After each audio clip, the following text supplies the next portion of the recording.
And tonight, lawmakers urging the Biden administration to provide explanations for the disappearance of 85,000 migrant children. Representative Juan Ciscomani has written a letter to the administration raising concerns about unaccompanied migrant children being handed over to adults and then failing to keep track of them.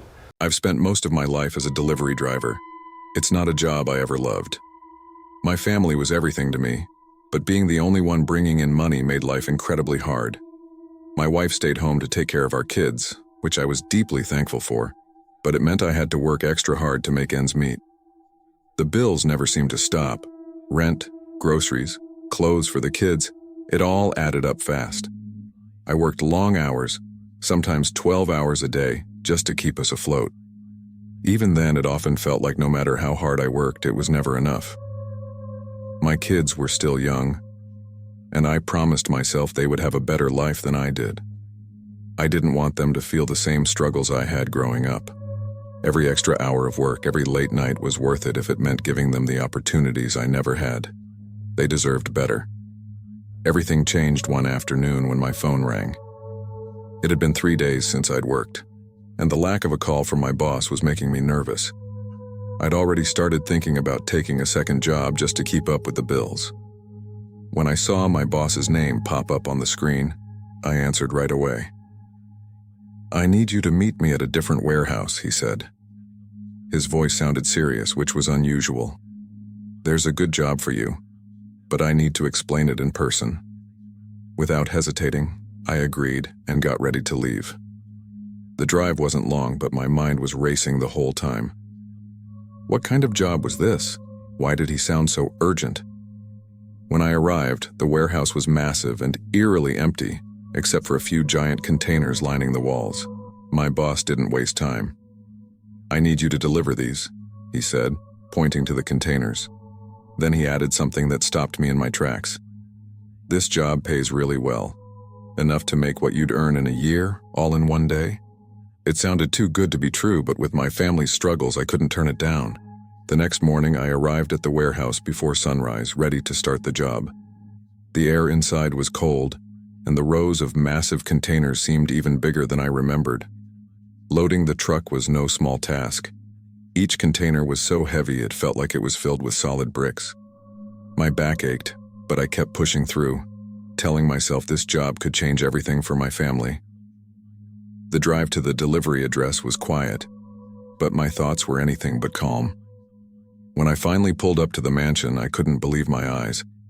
The house was enormous, surrounded by tall gates and guarded by serious-looking security. As I rolled down my window, one of the guards checked my ID and gave me strict instructions. Everything felt tense and secretive, but I reminded myself to stay focused. This was just a delivery, nothing more. On my second trip to the mansion, something strange caught my attention. As I approached the gates, I saw a woman leading a group of children toward the house. There were at least a dozen kids, all walking in a single-file line. They were a mix of different races: black, white, Asian, Hispanic, and their ages ranged from toddlers to teenagers. But what really struck me was their faces. They weren't smiling or laughing, not even scared. They just stared straight ahead, their expressions blank and emotionless. It was unsettling, but before I could think more about it, they disappeared into a side entrance. The guards at the gate didn't say anything about the children, and I didn't dare ask. I focused on dropping off the containers and getting back to the warehouse for my next trip. Still, the image of those kids wouldn't leave my mind. Who were they? Why were they there?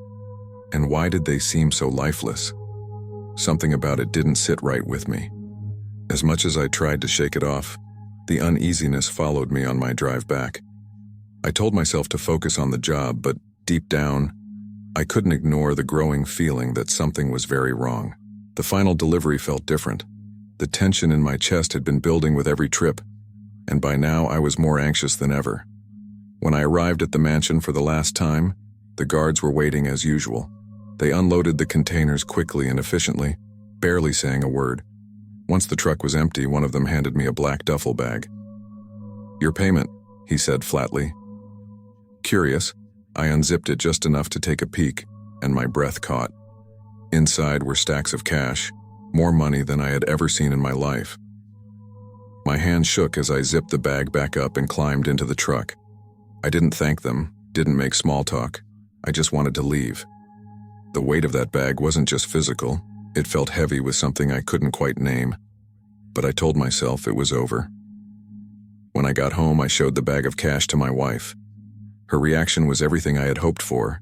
She cried tears of joy, hugging me tightly as if a huge weight had been lifted from her shoulders. Even my kids, too young to fully understand, seemed thrilled by the sight of the money.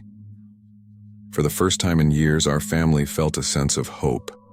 I used the money to quit my job and start a small business.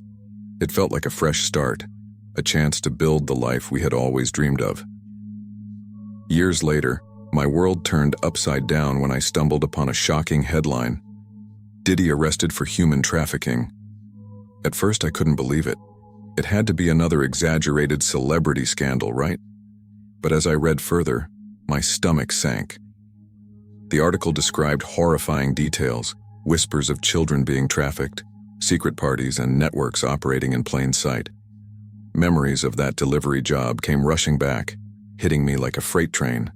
The heavy containers, the strict instructions to stay silent, the children I had seen being led into the mansion. They all started to make sense in the worst possible way. I felt sick to my core.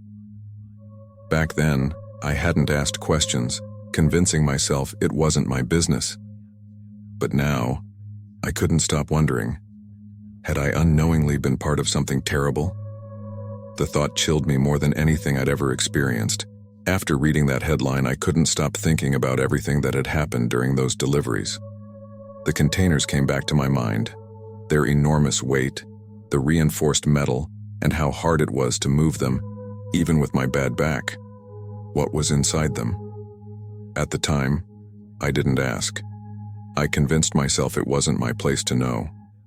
But now, I couldn't shake the thought that they weren't just ordinary cargo. And then there were the children. I couldn't forget the way they walked in that single-file line, their faces blank and lifeless as if they weren't even present. Who were they? Why were they there? And why didn't anyone seem to notice how strange it was? Even the guards' behavior made more sense now. Their cold responses, the secrecy, the way they handed me a bag of cash and told me to keep quiet. Everything felt wrong. At the time, I had ignored my instincts because I needed the money so badly. But now, I felt trapped by guilt. Had I played a part in something horrifying? I'd never know for sure. But the weight of those unanswered questions haunted me. The silence I kept then felt louder than ever now. Looking back, I realized the silence I kept that day changed everything. At the time, I thought I was just doing my job, making a delivery and taking home a life-changing paycheck. But now it feels like that money came with a shadow I can never escape. The containers, the children, the guards, all of it feels heavier in my memory than it ever did in real life. I often wonder if those kids were saved, or if they're still out there trapped in something unimaginable. I'll never know the truth, but one thing is clear. My silence, my choice not to ask questions, made me part of it. Sometimes, the things we ignore or push aside can haunt us forever.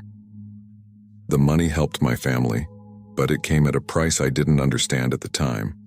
Now I carry the weight of it every single day.